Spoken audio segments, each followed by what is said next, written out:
Jeremiah 18. I want to look back at the potter again tonight, dealing with the potter knows the clay. I want to look one more thought. We're getting closer to getting done. A couple more messages probably be it. At least that's what it looks like for now. I hope you're not weary of it. But the potter knows the clay. We've looked at the clay must be removed. The potter has to go to the riverbank and pull the clay out. Then it has to be refined. He has to cleanse it and make sure the consistency's right. And has to be reformed. He's got it into just a glob, and he has to form it into the proper place and to a flat lump even before he starts the work. Then it has to be rotated. He has to put it in the center of the wheel, and we have to be in the center of God's wheel for Him to work in our lives. And it has to be responsive. It has to be tender and responsive and obedient to the touch and the voice of the Lord. And then the last time it has to be, or it must be rigid. And that sounds kind of strange, but it's exactly what I had on my heart.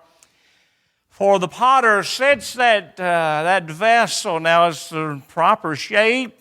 If it's a bowl, it looks like a bowl. If it's a jar, it looks like a jar. But then he takes it and puts it on the shelf and leaves it and just lets it dry, leaves it there in that solitude place. Well, let's read some verses and I'll mention what I want to try to deal with tonight. Verse 3, Then I went down to the potter's house, and behold, he wrought a work on the wheels. And the vessel that he made of clay was marred in the hand of the potter. So he made it again another vessel, as seemed good to the potter to make it. Again, Jeremiah was instructed to go down to the potter's house, for God had a message that He wanted to get across to him. We'll deal with that before we get through, Lord willing. But we've been looking at the potter knows the clay, and I thought about how that once that vessel has dried, and as much as possible, the moisture has been removed. It's as dry as it can be under normal circumstances. There's another process that the clay or the vessel must go through. For that potter did not form the vessel just to sit on a shelf or just to stay in his workshop, or he didn't form the vessel just to sort of display, but he has something in mind. He has a plan. He has something. He wants to use the vessel. Somehow, this vessel will leave the workhouse, leave the workshop. Sooner or later, it's going to go out into the world. And if it's going to face that world, it must be prepared. It must be, here's my point, the clay must be ready. The clay must be ready. Again, the potter has more in mind than just forming the clay and making the vessel and sitting on a shelf. As much as, to be honest, he enjoys that work, but he has more in mind than sizes and shapes and shells. He has service in mind. He has something for this vessel to accomplish. And one of these days, that vessel's going to leave the potter's workhouse and going to be taken out into the world. And if it is going to face that world, if it's going to face all that abuse, if it's going to face all that use, that clay, that vessel must be ready. For it is a harsh world. Those people out in the world, they don't really care much about where this vessel came from. They just want to use it. They don't have in mind at all that this vessel is the work of a loving potter. They don't think about the time and the effort and the concern that the potter put in this vessel. All they're concerned about is, can I use this bowl? Will this jar work? They will use it and abuse it. So if this vessel is going to be ready for what that world demands, it's going to have to be made ready. The potter's going to have to make sure, listen, he's going to have to make sure before it leaves his workshop that it's ready for what it's about to go into. And that's what the potter's about to do. It's a process that the clay's not thrilled about. It's a process that the clay wishes could be avoided, but it's something that's necessary. It's something that has to take place. For again, when it gets out there in the world, it's going to be used. It's going to be abused. It's going to be taken advantage of. It's going to be taken for granted. And if it's going to face that harshness and not crack under the pressure, the potter's got to do something. And of course, we're talking tonight about going through the fire or being placed in the keel, or sometimes pronounced kiln. It has to be placed through the fire. It has to go through the heat. Now, the vessel has already dried as much as it can on the shelf, but there's still moisture in that clay. And that moisture must be completely removed, and it cannot happen just by sitting in the atmosphere, sitting in the breeze or the wind. So the potter knows he must put it through the fire. It must be going through the kiln. So he starts heating it up. He starts doing that the clay again does not desire. Now the clay is somewhat dry, and there is a strength about it, but it's still brittle, and it's still fragile. Even though the potter has gone to a great extent and been careful through the whole process, that vessel is still fragile. So something must happen to strengthen it. It must go through some process to give it more strength. You see, if the potter just used that vessel like it was, all you'd have to do is pour some water in it. It literally would dissolve because it's not strong. It cannot take the abuse. The slightest pressure and it would crack or break. So he turns up the kiln. It's going to hurt. And the clay does not like it, but what choice does it have? What choice does the potter have? If that clay, if that vessel wants to be used, it must go through the fire, the only way it can happen. If that clay, if that vessel wants to bring honor and glory to the potter, it must go through this process. If it's going to be ready for that the potter is going to send it out to be used for, it has to go through this process. And could I just say it like this? If we're ever going to be any good for God, we must go through the fire. If we're going to ever be what the potter wants us to be, if we are going to face the abuse of this world and not crack under the pressure, we're going to have to go through some fire. The potter's going to have to turn the kiln up. We're going to have to learn how it is to endure the flame and the fire and the heat. You see, the potter doesn't just touch and move and mold and tenderly and gently handle the clay. He also hurts the clay. He also, in some ways, abuses the clay because he knows it has to be. He knows it must take place. You see, if there is no fire, there is no strength. If there is no fire, there is no stability. So the potter turns the kiln up. He turns the fire up. And that's exactly the way it is with us. Until we face adversity, we will not have the strength that we need. Until we face the fire, we will not be prepared for what the world's going to do with us next week or even tomorrow. Until we face the fire and face difficulties and trials, until we've been hurt, we will not be able to endure pain. Until we have had faced opposition, we will not be able to stand in spite of opposition.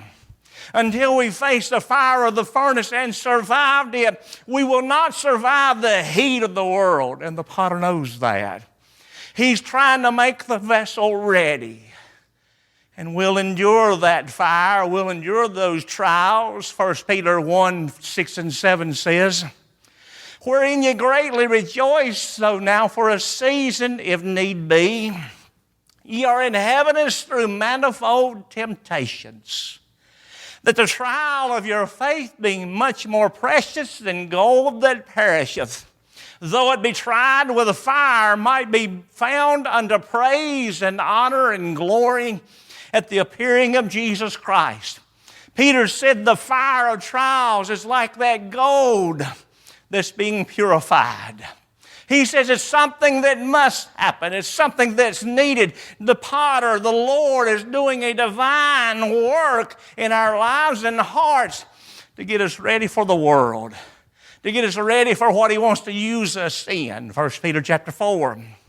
Beloved, think it not strange concerning the fiery trial, which is to try you as though some strange thing happened unto you. But rejoice inasmuch as ye are partakers of Christ's sufferings, that when His glory shall be revealed, ye shall be glad also with exceeding joy. Peter said, don't be surprised when the fire gets turned up. Don't be shocked when trials come. He says, in essence, you just well expect it. And we just as well expect it. We just as well expect the trials, because the kiln will be heated. It hurts. It's hard. We do not desire it. Our flesh resists it, but it must take place. Could I say this? We often learn more in the kiln than we do while we were on the wheel. We often learn more about the Lord and His will and His power and His strength and His ability, and also about ourselves when we're going through the fire than we did when He was doing all that molding, as important as that was. Well, we're talking tonight about the clay must be ready. We're talking about the kiln. Could I say first, the kiln involves tenderness. You say, preacher, are you wacko? You've already told us about how this time hurts. This process is hard. The heat is something we don't desire. It's difficult on the clay, yes. But the potter does it with tenderness. You see, he takes that kiln and he has shells and he has little posts. And he puts 3 or 4 little small posts in the bottom of the kiln, and he puts a shelf down. And he tenderly, carefully, precisely takes the vessel and places it on that shelf. And he takes another vessel and he places it on the shelf. And he takes another vessel and he places it on the shelf. Then he takes some taller posts and he puts inside those vessels and puts another shelf down. And he takes another vessel and puts it on the shelf until he slowly, precisely, carefully fills the kiln. If you can imagine someone building a house of cards, that's kind of the process. He tenderly, carefully, precisely fills the kiln with the vessels of clay. And friend, that's how God does us. Sometimes we think, oh, Lord, you're about to kill me. God, what are you doing? Well, we need to understand it is in tenderness. It is in love, it is with compassion that He's placed us in the fire. And He has placed us precisely where He wants us to be. It may hurt. We may wonder, what are you doing? You're about to kill me. I don't like this. This hurts. Get me out. But He has placed us precisely, carefully, tenderly, lovingly in the fire where we need to be. The kiln deals with tenderness. It involves the care of a loving potter. He stacks the vessels according to their size. Generally, they'll put the small ones near the bottom, and as he goes up to fill the kiln, he'll put the larger ones. But he has the smaller and the larger and the largest. He puts them according to size. So no vessel is without its by itself. There's some other vessel in the kiln with them. And that's how it is with us. Sometimes we think we're going through something that nobody understands, nobody cares, and nobody's interested. Sometimes we think like Elijah, I'm the only one who's gone through this. I'm the only one left. Well, that's not what the Bible says. In fact, the Bible says the exact opposite. 1 Corinthians 10:13 says, there hath no temptation taken you, but such is common to man. You know what that means? Somebody has already gone through what you're going through. Even more than that, somebody is now still going through what you're going through. We may be in the fire from time to time, but we're not alone. Somebody understands. I know the Lord does. I know He sees us, but I'm glad there's some people with skin on who understands, that can pray for you, that can care, that can hold your hand, that can help you dry your tears when the troubles and trials come. When the fire comes, I'm glad we're not alone. The kill involves tenderness. The kill involves time. I wish this was a quick process, especially for you people who are so impatient. Sounded a whole lot better saying it that way. Made me feel a little bit better about myself. I wish. We probably all are impatient, and when it comes to problems, I want them over right now. I want them over yesterday. When I'm in the fire, I want it over now. But it takes time. It's a process that takes time. It's a process that cannot be rushed. Even the heat has to come up gradually. He turns it on and he lets it heat very slowly for hours. He keeps it on a low heat. Gradually, slowly, he turns the heat up and makes it hotter and hotter. He knows how long it's going to take. He knows the time that's involved. In fact, listen, if that clay heats up too quickly, it will, as I've said before, the moisture that's still in there turns to steam and it will explode. He knows the clay, what we're talking about. The potter knows the clay. And he knows that clay, in order to survive the fire, in order to endure the kill, has to be heated, and it takes time. It's a process that cannot be rushed. It cannot be hurried. Even if it cools too quickly, it will crack and shatter. It's a process that takes time. And friend, when we go through trials, when we're facing the fire, when the heat's on, we want to get out of it. We want it to be over. But the Lord knows the right timing. He knows how long. He knows how hot. He knows what He's doing. Again, the clay does not enjoy this process. It longs for it to be over. It longs for the potter to come in and pull it out of the fire. But it's a process that takes time. And removing that clay too early would be the worst thing he could do. Because as we're about to see, the process of firing, the process of heating, that heat, that fire of the kiln is doing a work that the clay drastically, desperately needs. And if that potter, we'll say it like this, in mercy, turns the heat down and pulls the vessel out too early, it will be the most drastic, tragic thing he could do. It would be the worst thing he could do, because the process would be incomplete and the vessel would be useless.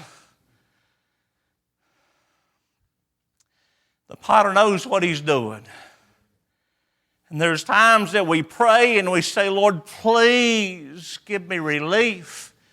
And it seems like He's not hearing. There's times we face problems and we say, Lord, please show me what am I to do? And it seems like heaven is silent. It is not that He's left you. It is not that He's angry unless you're in sin. It is not because He's forsaken us, but He knows the time involved. He knows the process. He knows what time's going to take, and He knows what He's doing, and He will not quit early no matter how much we whine. The kill involves time. You see, there's more involved than a nice shape. Oh, what a lovely vase. There's more involved than the right shape of the bowl. There's more involved than the sitting on the shelf and it drying as far as the atmosphere. The potter wants that vessel to be used. The potter has something in mind. And if that's going to happen, it must be made ready.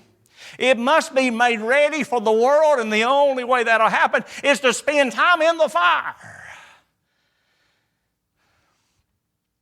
And therefore, we must be patient and ask the potter to do a thorough job and not listen to our whines or complaints, but to do a job completely, to let the fire stay up, to let the furnace still burn. We must be patient. James 1:3, knowing this, that the trying of your faith worketh patience. Romans 5:3, and not only so, but we glory in tribulations also, knowing that tribulation worketh patience. Romans 12:12, rejoicing in hope, patient in tribulation, continually instant in prayer. The potter knows how long the vessel needs to stay in the kiln. He knows because he knows the clay. And each type of clay, and I'm trying to stay away from so many details, well, I could get bogged down on this for sure. But each type of clay needs a certain type or temperature of heat for a certain length of time. And that potter knows the type of clay he's made that vessel up, and he knows how hot and he knows how long. And it must be. The kiln involves time. I will say this. He determines how long, listen to this, he determines how long it stays in the heat by how the clay responds to the heat. There is a process, there is a point. There is a point that the clay must get to. And if that clay doesn't get to that place of maturity, that vessel will be useless. And the potter knows that point, he knows that time, he knows that heat, and he will bring that clay to that point or else. And therefore, part of the length of the time we stay in the fire depends on us and how much we resist His work and refuse to listen and reject the process. The kiln involves tenderness. The kiln involves time. The kiln involves temperature. The temperature of the kiln is vitally important. The potter monitors the temperature and controls the temperature precisely. There's different stages in the firing process. And again, I'll leave a lot of the details out. But these details in this firing process must be followed to the letter, or the vessel will never be ready. It will never become what it needs to be. It'll never be useful. Again, the kiln can't be heated too quickly, and it can't be cooled too quickly, because there's still moisture in that clay, and it must be gotten out. It must be cooked out. It must be burnt out. And so the potter heats up the kiln, and he holds it at a constant level. He holds it at that level for a certain length of time. You know what he does after that? Turns it up a little bit more. Have you ever noticed how he does that? Sometimes you think, Lord, I'm about to die. If anything else happens, I don't know what I'm going to do. Lord, it can't get any worse. And you know what? It does. Everything seems to be falling apart, and that little bit that didn't fall apart does. But He knows the temperature. He knows the amount of fire we have to go through. He knows what He's doing. He knows the clay. Seems like sometimes everything goes wrong and then it gets worse. But He knows what He's doing. He knows the process well. He knows how high to turn it. And listen, if we give up in this process, we'll never become the vessels He desires. We'll never bring glory to the potter. You see, now that vessel with relatively low heat can become somewhat useful, but when it comes out, it'll be porous and open, and it'll never hold water. if that vessel is to be used, now if you're going to just use this bowl to throw your spare change in, you probably use it. Have to be real careful. Have to drop it in gingerly, easily, because it'll be easily broken. But if you're going to use this bowl at the king's table, and you're going to serve the king's dinner in this bowl, it's going to have to be heated. It's going to have to get hotter. It'll be easy, I guess, in some ways. If we're just satisfied with the ordinary, we might get out with ordinary heat. But if we want to be used, if we want to be a blessing to God, if we want to bring honor and glory to the potter, it's going to take some temperature. It's going to take some heat. The kiln takes temperature. It involves temperature. Again, different types of clay demands different extremes of temperature. It's very important. I've said this over and over, that we submit, that we don't gripe, that we don't complain, that we don't resist. 1 Corinthians 10:10, neither murmur ye, as some of them also murmured, and were destroyed of the destroyer. Philippians 2:14. Do all things without murmurings and disputings. You know what that means? I'll use the Shoemaker version, griping and complaining. Boy, it's easy, it's natural, it's normal. But we need to realize this heat we're going through, the fire He sends us through, is Him working. The kiln involves tenderness and time and temperature. The kiln involves transformation. I like this. If the potter took that clay vessel off the shelf, gave it to somebody and said, go ahead and take it to use it, it would take nothing for it to be broken and shattered. It would take nothing for it to be destroyed. It would take nothing for it to be ruined. So it must go through this kiln process. It must go through the heat. It must go through the fire. Why? Because that fire, listen, changes it. There is a literal change. There is a transformation of that clay vessel. It literally comes out of that kiln completely different. It is a transformation. It goes in clay, listen, and it comes out ceramic. I mean, on the molecular structure, the molecular level, you know, everything's made of molecules. And the kiln changes the clay on the molecular level. It literally changes what it is. That heat melts the clay and it bonds together, and it no longer is clay. It all of a sudden is a glass-like material. It's ceramic. It is not what it used to be. Listen, the heat transforms the clay. It goes in brittle and very fragile. It comes out hard and stable. It takes a certain temperature to get to that place where the transformation takes place. Go in the kiln, brittle and weak and useless. Come out hard and stable and useful. It literally is a mystical, I use that word, transformation. There comes a point where that heat gets to a certain point to where this transformation takes place and there's no backing up. The clay will never be what it used to be because the heat has changed it. It is no longer a clay vessel. It's ceramic, it's glass-like, it's different. Even the molecular structure is different because of the heat. If you've ever endured the furnace, you'll have to say that you came out different. If you've ever endured the furnace, if you've ever endured the heat, if you've ever gone through the kiln, if the potter's ever put you through the kiln, you came out a different person. It transforms us. It makes us better than we were. You come out loving Him more because you see what He did when you were in the heat. You come out desiring Him more because you just want to be close to Him.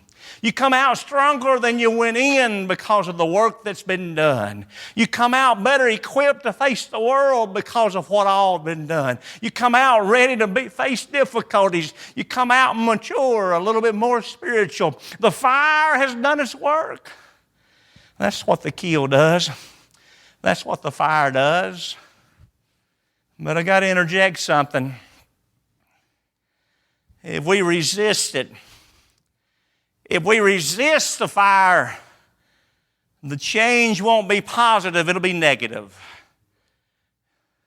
It won't make us more spiritual if we're not careful. If we resist this fire, if we resist this work, if we resist the trials the potter sends us through, it'll make us bitter instead of better. It'll make us harsh instead of hard enough to face the world. So our attitude makes so much difference. And I suppose there's nobody more miserable on earth than somebody who's resisted the work of the potter. I've mentioned several things. Let me close with this thought.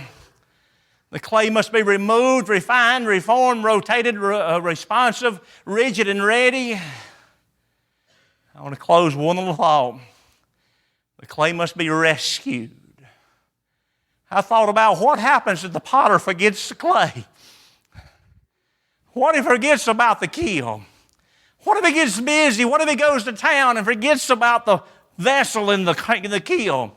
Well, good thing about it, our potter's not going to. But there still comes a point in time. Listen, the heat is so hot, listen, and the length of time has been so long that if it stays any longer or if it gets any hotter, the vessel will be ruined. It literally will melt in the keel if the heat gets too hot or if it stays too long. So there comes a point to where the work is no longer productive. The work is no longer good. The work on that clay, the work in that heat is no longer doing good to the vessel. It becomes destructive. It becomes harmful. Amen. And the potter knows how to rescue the clay out of the fire when it's the right time. He puts us in tenderly, and He watches us and controls the heat while we're in there. But when it gets to where it's too much, when it gets to where we've just about had it, where it gets to the point where if it doesn't stop, it's going to start harming us, He knows how to get in and rescue us and pull us out of the heat. The clay must be rescued. Psalm 34:19. Many are the afflictions of the righteous, but the Lord delivereth him out of all of them. 1 Corinthians 1:10. Who delivered, I like this verse, who delivered us from so great a death, and doth deliver, in whom we trust He will yet deliver us. He said He did deliver, He is delivering, and He will deliver. That's the potter we have. He knows when it's getting too hot. He knows when we've been in the fire too long, and He knows how to come in and pull us out and rescue us from the fire and pull us back out. 2 Timothy 3:11, persecutions, afflictions, which came unto me at Antioch and Iconium and Lystra. What persecutions I endured, but out of them all the Lord delivered me. 2 Peter 2:9, the Lord knoweth how to deliver the godly out of temptations. Sometimes it feels like He's killing us. And that's exactly what He's trying to do. Kill that old clay out of us. Burn that old man out of us. Transform us into something who walks with us in the Spirit and brings glory to the potter and can be used for His glory and ready to face the world and all the trials and the harshness. So He leaves us in the fire. And sometimes He makes it awful hot. But He knows the clay. And just the right time, He'll take us out. So the clay must trust the potter. Got a question? I'm done. What other choice does it have? What other choice does the clay have than trust the potter? can't depend on itself. Other vessels, even though there's some around, can't depend on them. And what other choice do we have? I'll re-say that. What other sensible choice do we have than to trust the potter? We can try and trust ourselves, but that ain't sensible. We can go by our own intellect and our own ingenuity, but that's not sensible. The only hope we have, the only thing that's reasonable is to trust the potter because he knows the clay. He's at work with you. He's at work with me. And what he's doing is right. Pure and simple. Let's stand together.